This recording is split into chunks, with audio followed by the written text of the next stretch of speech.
आज घर में चहल थी। शिवानी और रवि की शादी की वर्षगांठ थी। दोनों का पूरा परिवार और सगे संबंधी इकट्ठे थे। औरतें अपनी आदत अनुसार शिवानी को मातृत्व का आशीर्वाद दे रही थी। शिवानी की काकी सास, अरे शादी को पूरा साल हो गया है, अब कब तक हमें वंचित रखोगी? बस जल्दी से पोते का मुंह दिखा दो, फिर हम भी गंगा स्नान कर ले। सुनकर शिवानी शर्मा गई और रवि भी हंसते हुए, हाँ हाँ काकी, हमारे बच्चे को आप ही पालना, फिर वो दादी दादी कहेंगे तो आप ही परेशान हो जाएगी। सब हंसने लगे। रात को खाना खाकर सब मेहमान चले गए। शिवानी ने रवि से बच्चों की बात की तो रवि कहने लगा, अरे क्या तुम भी औरतों की बातों में आ गई? अभी 1 साल ही तो हुआ है शादी को, तुम चिंता मत करो, अब मेरा प्रमोशन होने वाला है, फिर देखो मैं बच्चों की लाइन लगा दूंगा। कहते कहते दोनों हंसने लगे। दोनों आपस में खुश थे, न कोई चिंता न कोई अनबन। शिवानी ससुराल में सबकी चहती थी। वक्त कब गुजर गया पता ही नहीं चला। शादी को 3 साल हो गए थे। शिवानी की सास व अन्य परिवार की औरतें बस एक ही रट रखती कि घर में किलकारी कब गूंजेगी। उनका दबाव भी स्वाभाविक था। आखिर दादा दादी को पोते पोती की कितनी चाहत होती है। शिवानी समझती थी इस बात को। वो भी मात्र तो सुख भोगना चाहती थी। उसे भी चिंता होने लगी, आखिर वो अब तक इस सुख से वंचित क्यों है? घर पर किसी से तो नहीं, बस रवि से ही वो इस बारे में बात करती थी। रवि हमेशा टाल जाता कि ऐसी भी क्या चिंता है, आज ही कौन सी उम्र निकल रही है। एक दिन बिन बताए वो गायनी के पास चेकअप के लिए चली गई। सारे टेस्ट नॉर्मल थे, कहीं कोई प्रॉब्लम नहीं थी जिसे साबित हो सके कि शिवानी में कोई कमी है। अब वो जान गई थी कि कमी रवि में ही है। उसने रवि से बात की और चेकअप के लिए बोला, पर चेकअप का नाम सुनते ही भड़क गया। अरे ये क्या बच्चा बच्चा रट लगा रखी है, हो जाएगा बच्चा भी, और नहीं होगा तो क्या जीवन खत्म हो जाएगा? चिल्लाते हुए वो ऑफिस चला गया। शिवानी की परेशानी और बढ़ गई थी। अब घर वालों की नज़रें भी शिवानी के प्रति बदल गई थी। मोहल्ले की औरतें भी उसे देख कानाफूसी शुरू कर देती। इधर रवि भी कुछ सुनता नहीं था। शिवानी घुटने लगी थी अंदर ही अंदर। उसने सोचा, थोड़े दिन मम्मी के यहाँ रह आती हूँ तो मन हल्का हो जाएगा। रवि उसे छोड़ आया, वहाँ भी वो बेचैन ही रहती, किसी से कुछ कह भी नहीं सकती थी। 15-20 दिन रहकर लौट आई। आने के बाद गौर किया कि सबका रवैया उसके प्रति बदला सा है। रवि भी ठीक से बात नहीं करता था उससे। एक दिन अलमारी ठीक करते समय रवि के पुराने पेपर मिले। देखा तो दंग रह गई। रवि की रिपोर्ट थी जिसमें लिखा था कि रवि पिता नहीं बन सकता। उसने रवि से बात की कि शादी से पहले उसे चेकअप कराने की क्या जरूरत पड़ गई। रवि पहले तो आनाकानी करने लगा, फिर शिवानी के दबाव डालने पर वो मजबूर हो गया। उसने बताना शुरू किया, मैं शादी से पहले 5 साल बेंगलोर में रहा था। वहाँ मैं नीतू के साथ लिव इन में था। साथ रहते रहते 2 साल हुए तो दोनों ने बेबी प्लानिंग का सोचा।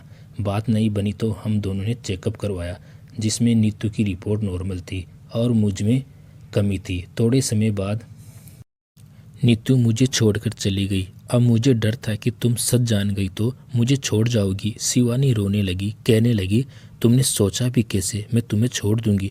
मुझे तुम्हारा साथ चाहिए बस। वो रवि से लिपट गई। रवि ने फिर अपना तीर छोड़ा, तुम घर में अभी कोई जिक्र मत करना, समय आने पर मैं संभाल लूँगा। घर पर नीतू का किसी को पता नहीं। शिवा ने आदर्श पत्नी का फर्ज निभाते हुए हाँ में सिर हिला दिया। एक बार शिवानी की बुआ सास आई। शिवानी उनको प्रणाम कर उनकी आव भगत करने लगी। शिवानी की सास अपनी ननद को लेकर सीधा अपने कमरे में चली गई। शिवानी को थोड़ा अजीब लगा। वो चाय नाश्ता लेकर जब सासू माँ के कमरे तक पहुंची तो ठिठक गई। कुछ आवाज़ कान में पड़ी कि किसी परिवार की किसी लड़की की बात हो रही है और शिवानी की सास खुश होते हुए बोल रही है कि बात पक्की है। शिवानी को देख दोनों चुप हो गई। शिवानी आ गई पर उसे बेचैनी से महसूस हुई कि आखिर बात क्या है। उसने रवि से बात करने की कोशिश की पर वो बोला कि मुझे औरतों की बातों का क्या पता, और बाहर चला गया। रवि की बुआ 2 दिन वहीं रही। ननद भाभी में गुपचुप बातें चलती रहती। शिवानी को खटकता पर किससे कहती। खैर उसने रवि पर दबाव डाला और रवि को बताना पड़ा, देखो शिवानी, तुम मुझे या मेरे परिवार वालों को गलत मत लेना। हम सब तुम्हारी बहुत इज्जत करते हैं, खासकर मैं। माँ को बच्चा चाहिए जो मेरा हो, इस घर का चिराग हो। माँ जबरन मेरी दूसरी शादी करवा रही है। उन्होंने कोई लड़की भी देख ली है। शायद मैंने बहुत मना किया। मनाए भी मैं तुमसे प्यार करता हूँ, पर वो नहीं मानी। वो सोचती है कि तुम्हारी कमी की वजह से उन्हें चिराग नहीं मिल रहा है। शिवानी ने खुद को संभाला और बोली कि तो तुमने उन्हें बताया नहीं कि कमी कहाँ है। शिवानी की बात स्पष्ट और कठोर थी, जो रवि के पौरुष को चकनाचूर कर रही थी। रवि सहमा सा पर गर्वित सा बोला, मैं उन्हें नहीं बता सकता सच। अब देखो यार, इस स्थिति को समझो ना। मैं कैसे देखो, मैं सच बता नहीं सकता, न उनका ज़्यादा विरोध कर पाऊंगा। तुम जानती हो उनका स्वभाव। ऊपर से बुआ और काकी साथ। नहीं नहीं, मुझसे नहीं होगा। क्यों नहीं होगा रवि तुमसे? शिवानी क्रोध में रवि का कॉलर पकड़कर चीख पड़ी। देखो शिवानी, मैंने कब बोला कि मैं तुम्हें छोड़ रहा हूँ? तुम आराम से यहाँ रहना, तुम्हें कोई तकलीफ नहीं होगी। मैं खुद तुम्हारा ध्यान रखूँगा। तुम यहाँ रहना चाहो यहाँ रहना, अपने मायके रहना हो मायके रहना, कोई दिक्कत नहीं। तुम्हारा खर्च मैं उठाऊंगा। शिवानी बेसुध सी पलंग पर गिर पड़ी बेजान। उसे लगा जैसे सब खत्म हो गया। शिवानी कितना विश्वास किया रवि पर, उसने ऐसी वफा निभाई और सास ससुर की तन मन से सेवा की, ये फल मिला उसे। अचानक रसोई से सास की आवाज़ आई। शिवानी मुंह धोकर रसोई में रात की रसोई करने चली गई। वहाँ अचानक उसका जी घबराने लगा, चक्कर और उबकाई होने लगी, तो फौरन अपने कमरे में भागी। पीछे पीछे सासू माँ भी आ गई। खुश होते हुए शिवानी की बलियाँ लेने लगी और कहने लगी, कान तरस गए थे तेरी उबकाई की आवाज़ सुनने को। पर मम्मी जी, शिवानी को बीच में चुप कराते हुए सासू माँ बोली, चुप कर, ये बाल ऐसे सफ़ेद नहीं किए मैंने। तू आराम कर, मैं रवि को भेजती हूँ। खुश होते हुए देवताओं का धन्यवाद करती हुई सासू माँ कमरे में चली गई। तभी रवि आया, हैरान परेशान। ये सब क्या है शिवानी? कैसे? शिवानी हंसी, पर रवि के भाव बदल गए। बकवास बंद करूं? मैं बाप नहीं बन सकता, ना मैंने कोई इलाज करवाया, तो ये कैसे संभव है? सच सच बताओ, कौन है वो? रवि गुस्से में चिल्ला रहा था। शिवानी पलंग से उठी और रवि के पास आकर आराम से बोली, धीरे बोलिए, कोई सुन लेगा, क्या फर्क पड़ता है? ये बच्चा किसका है, कहाँ से आया? इस वक्त ये बच्चा आपकी ढाल बनेगा, आपकी मर्दानगी की ढाल। किसी को शक भी नहीं होगा आप पर, आपका पौरुष पर भी बचा रहेगा, और आपको मुझसे दूर भी नहीं रहना पड़ेगा। क्या कहते हो? है ना गुड आइडिया? रवि ने एक तमाशा शिवानी की गाल पर लगा दिया और चिल्लाया, उल्टा बदचलन, किसी और का पाप मेरे सिर पर मरना चाहती है? बोल, ये किसका पाप है? ओहो, याद आया, अभी मायके गई थी ना, वहीं से ना पुराना आशिक होगा कोई तेरा। बोल। रवि का चिल्लाना सुनकर सब आ गए। रवि को गुस्से में याद भी नहीं रहा कि वो किसके सामने क्या बोल रहा है। पूछिए इससे कि जब मैं बाप नहीं बन सकता तो ये बच्चा कहाँ से? बोलते बोलते रवि चुप हो गया। शायद उसे पछतावा हो रहा था कि उसका सच सबके सामने आ गया। सब हैरान थे, समझ नहीं आ रहा था कि क्या बोले। फिलहाल वार शिवानी पर गई। शिवानी तटस्थ थी कि सबके वार झेलने को तैयार। तो आदरणीय, सच तो आपने अपने लाडली से सुन ही चुके हैं। अब मुझे दोष से मुक्त किया जाए।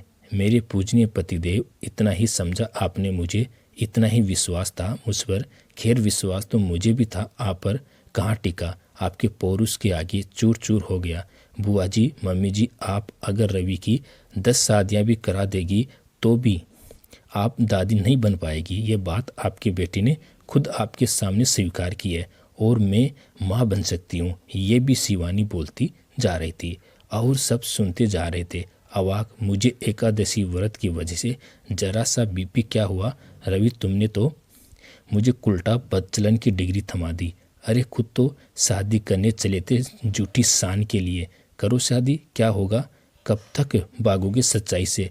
मैं इतने समय से चुप थी, मर्यादित थी, सब झेल रही थी, पर एक शब्द नहीं निकाला मुँह से तुम्हारी खातिर रवि।